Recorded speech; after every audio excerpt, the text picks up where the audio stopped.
There are very few ways that you can hurt a narcissist because you can't hurt somebody who doesn't care about nor value you as a human being or a person.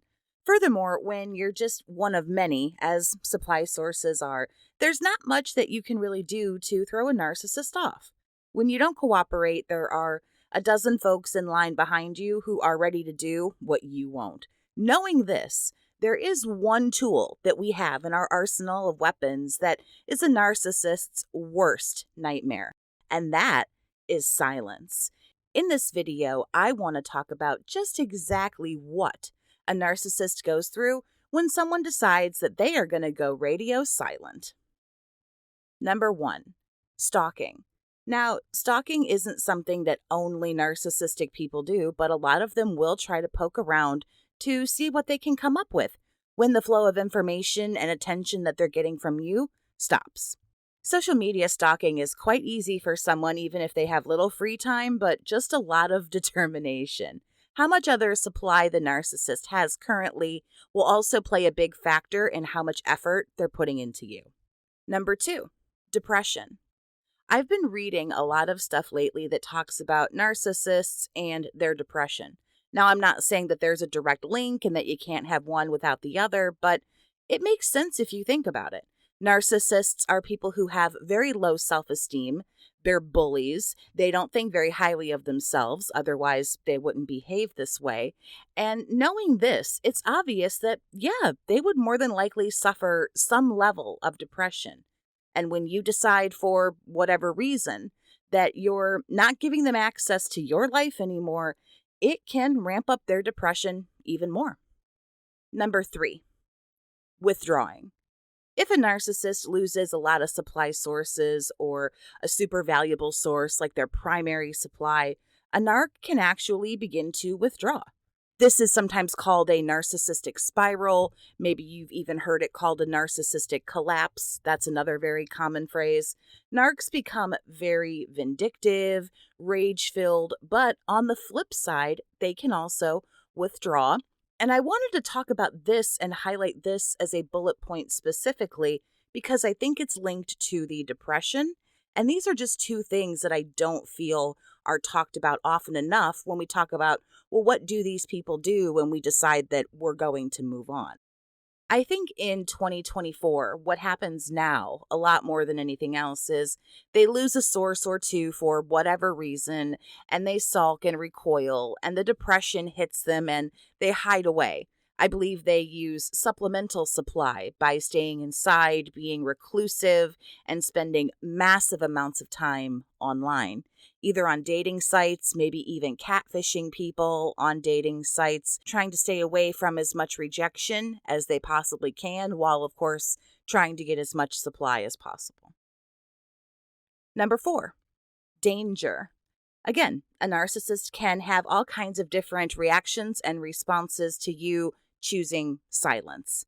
They can go for revenge, rage, like we talked about, war, and a lot of them just simply bounce over to a different addiction or risky behavior. Narcs are victims of what's called novelty-seeking behavior. And this means the more dangerous, spicy, saucy, risque, however you want to say it, actions and behaviors are what the narc is kind of all about. They need mayhem, drama, chaos, and excitement. Lots of narcs dip into super risky extracurriculars to make up for those super bad feelings they feel after losing a supply source. It's like something else they go to. They can't get that high from you anymore, so they look elsewhere for the rush. Number 5, threats. Talking about sadness and depression, I did want to highlight those things, but this is a narcissist that we're talking about here, and they don't just kind of sit and whine and moan forever. They want their supply source back. So now let's talk about something a little bit more typical.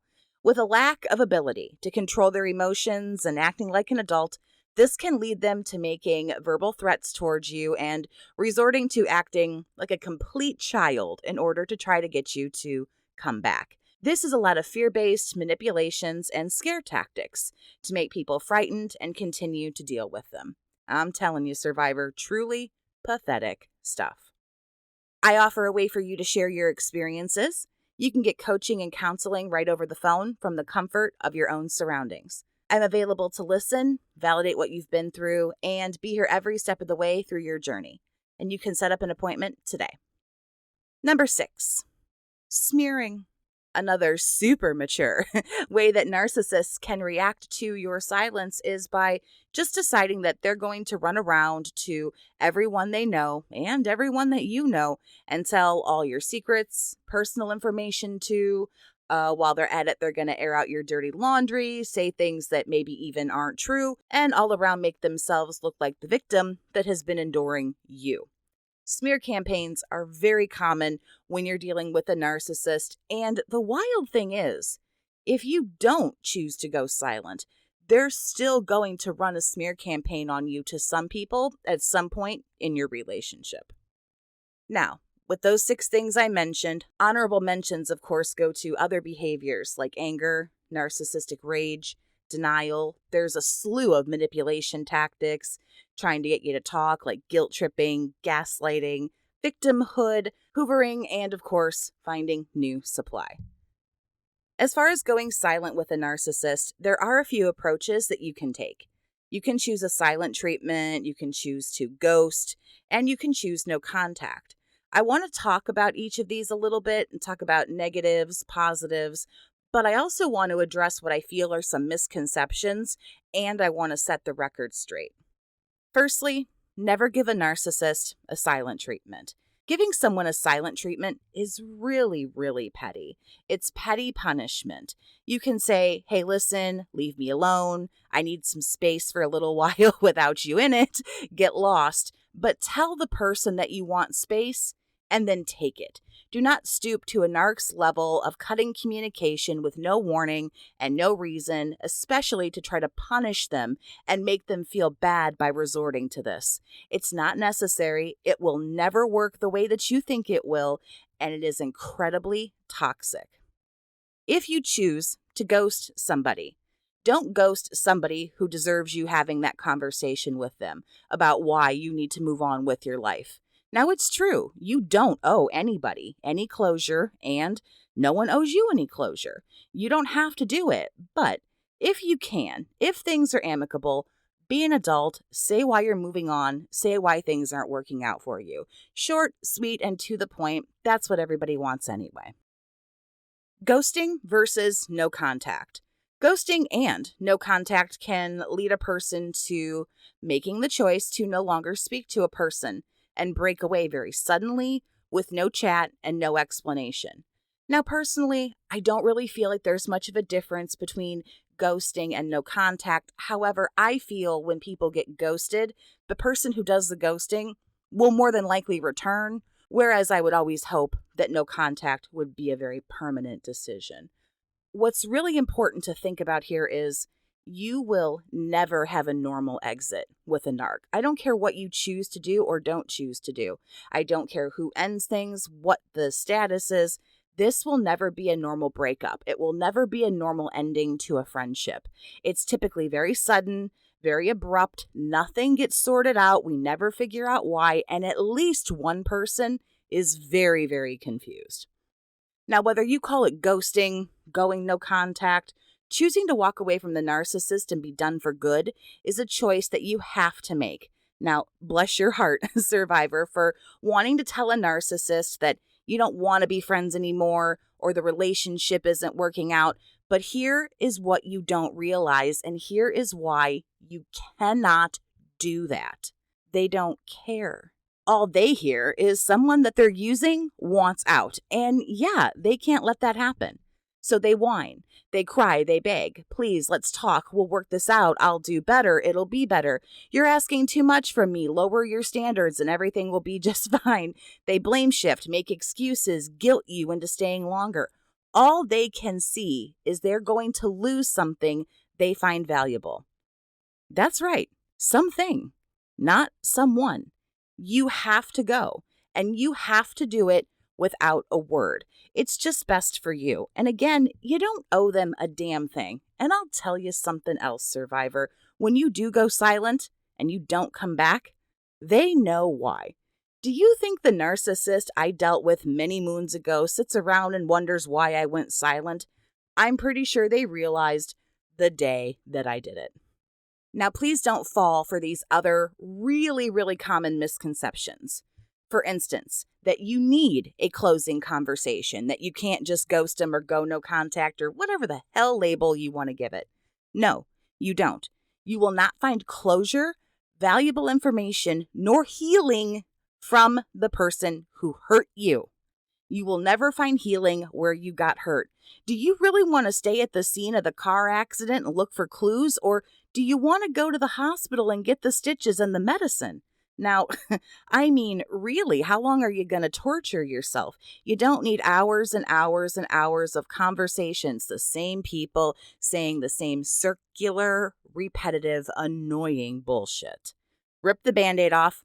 Understand that healing and closure come from you.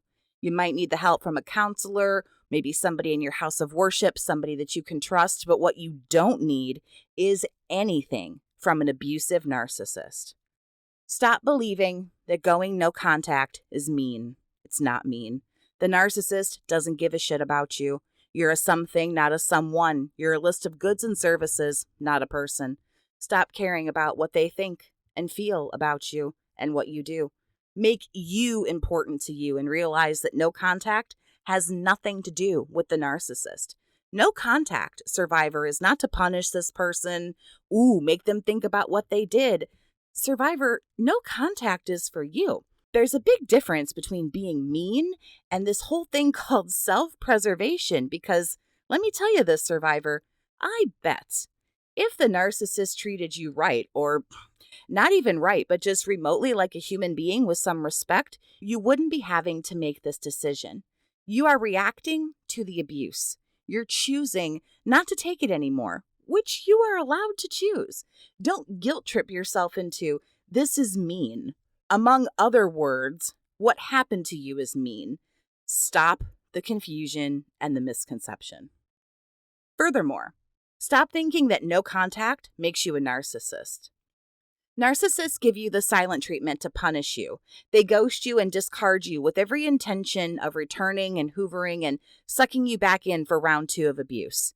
Choosing to expel toxicity from your life, making yourself a priority, and choosing to protect yourself is self-care, not narcissism.